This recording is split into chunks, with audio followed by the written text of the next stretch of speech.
Hi there.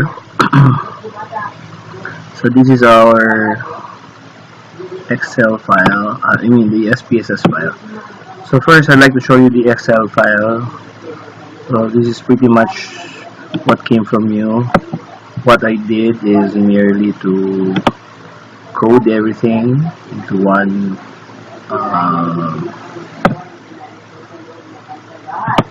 file. As you can see, I grouped everything else. So that the grouping variable will be the batch, this one. So what I did is merely to move your batch 2016 to 17, append it in the batch 2015-16, and the grouping variable becomes the batch 20. So number 2 means batch 2016-17, batch 3 is 2017-18, and so on. Right, and so I encoded it and just transferred it in Excel, in SPSS. So in SPSS you have you have two views. The first view is the data view, and then the second view is the variable view. So when we paste everything in the data view, it will be very much like your Excel file, and all the things that are needed are placed in the variable view. So this is the variable view. You can see these are the labels that you put in your Excel. CE1, CE2. This is, I think, Macboard 1, Macboard 2, 3, and 4, and 5. Port success, the values are just 1 and 0. And the batch, I placed here the values. If it's 1, it's 2015 to 16. If it's 2, 2016 17, 2017 to 18. If it's 3. Now on the right side, you will see just the alignment, number of columns, the size of the columns, alignment, then the measure is scale. Right, so on with the analysis. So first we have to click analyze and then descriptive statistics. Although you can do this in Excel, or you can do it just just by counting. Right, so frequencies. So usually in frequencies you will just put in all of this pretty much, right? And then go to the right, and we have the statistics. You can put in whatever you want, if it's mean, median, whatever it is. Okay, but in our case we don't need anything because it's just for frequencies. And we can also show the charts. So we can choose, for example, bar charts, and then we click continue. By the way, we can choose histogram so that we can show the normal curve of the histogram. So when you click OK, SPSS will give you the analysis. Oh, sorry. That is the output page. So here, the first page, you will see this in your output. I'll give it to you. So in the first page, you will see the the valid data. As you can see, there are no missing data. The frequency table of I think you made a mistake here. You have to correct that. You encoded 275 instead of 2.75, so I'll have to do something about that.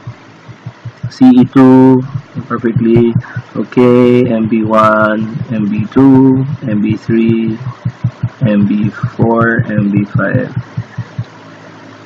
Then port success, the passing rate is 26 out of 35. Okay, the batches. Okay, but I'll have to do something with the CE1 because I think you made a mistake there. So we have 275. That's a problem. So we have to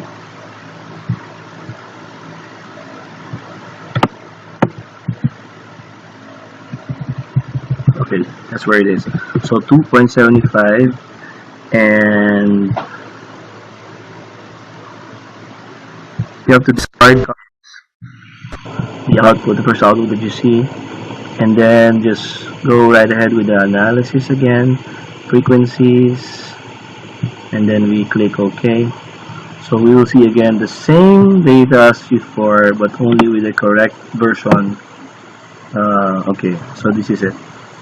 And to continue, we would like also to see the comparison of means. We compare the means. So this is it. Compare, analyze, and then compare means. Okay, compare the means of everything with the grouping variable of the batches. So you will compare all the grades and all that, passing or non-passing, when grouped according to the batch. Okay, so options, you have Anova Table and ETA, and you just press OK.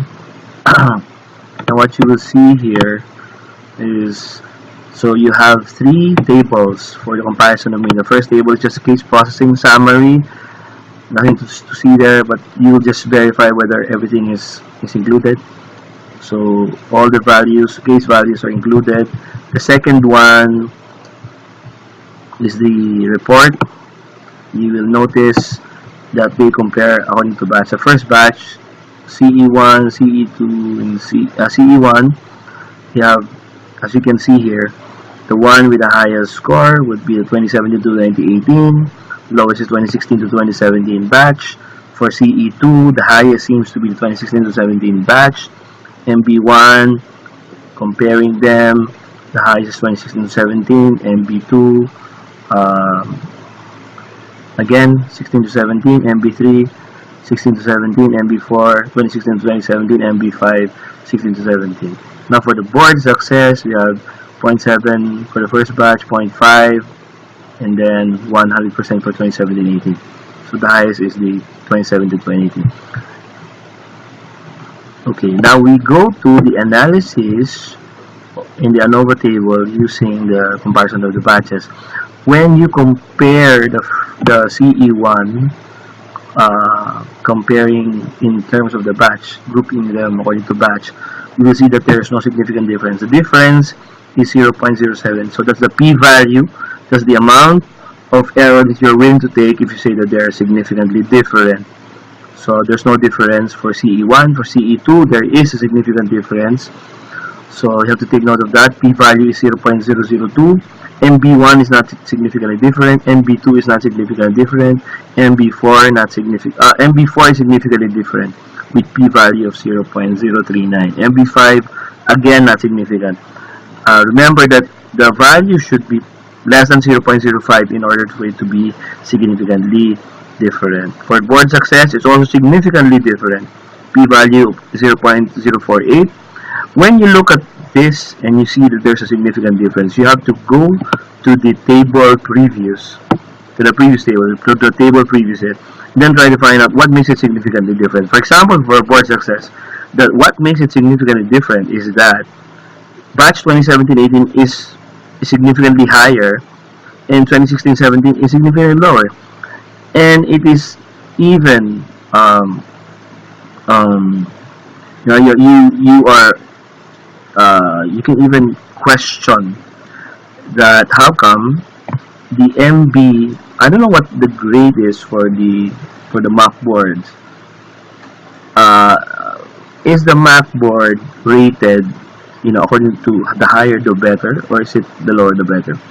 Because I don't know. That's why you have to figure out by yourself. Here, the highest in the MB, the Mac board subjects are, most of them are 2016-17. I don't know if it is the lower the better or the higher the better. Because if it is the other way around, if it is the higher the better, then it's not consistent. Because they have the higher scores and yet the port success is even lower. Okay? Aside, after that, we have to go to correlation. So what we will do is just analyze, correlate. To show you how to do it. Okay, analyze, click. Oh, sorry about that. Go here. Analyze, correlate, and then bivariate. You analyze everything, try to analyze it. According to board success lang, batch would not be analyzed. So Pearson R, flag significant correlation. And then, okay, so if you are correlating according to the board success, because this is the most important predictor, I mean the dependent variable, you will see that the significant predictors are MB1, MB2, MB3, MB4, MB5. All the mock boards are significantly related, right? This, the grades are not significantly related. So this is the one. So look at the Pearson correlation, the first value. That's the R. That's the correlated, the coefficient of correlation. The next value is the significance, or the p-value. So that will show you whether if there's a significant relationship or not. Okay, and there's even a flag on the significant relationship. If you notice, there are two asterisks there. That means significantly related. This one is also significantly related, but with a lower kind of significance. The significance here is only 2.9%. This is only 4.6%, but this is 99.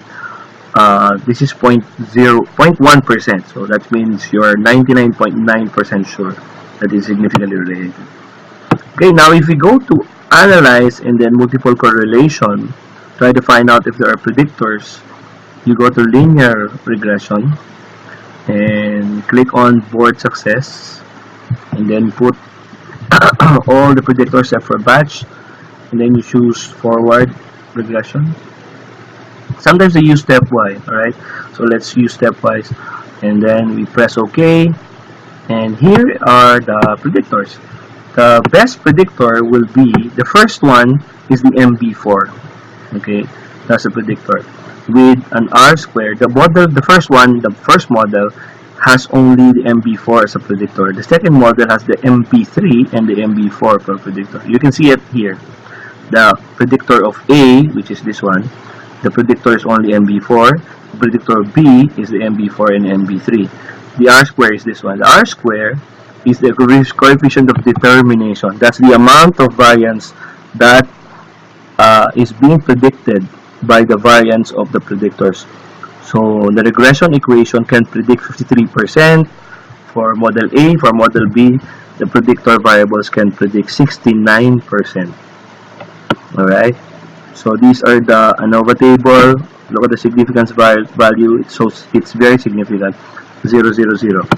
The coefficient is important for our linear equation, the linear modeling.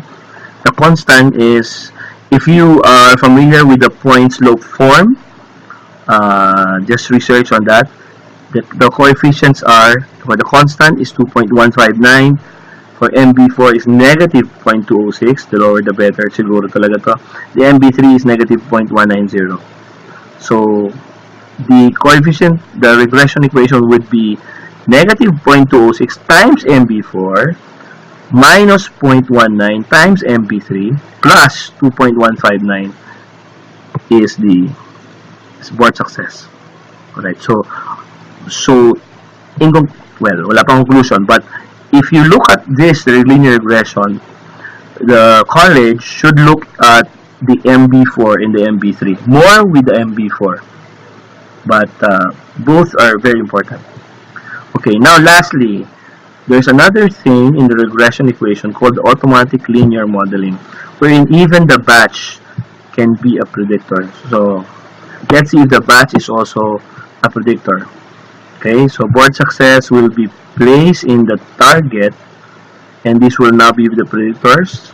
Okay, build option, created the standard model. The basic would be confidence level is 95%. Model selection is forward stepwise, and you just have to run it, right? Okay, let's run it. Okay, so when we run it, let's see the predictors according to automatic linear modeling.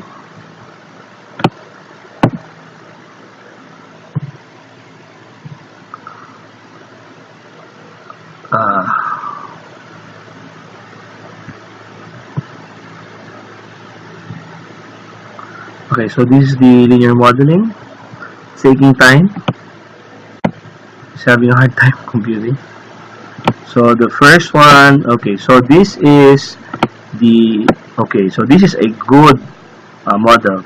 The model can predict 69% of the outcome. So the accuracy rating is 69%.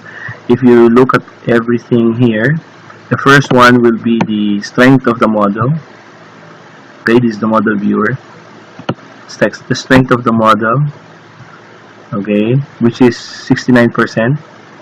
The second one would be the predictors.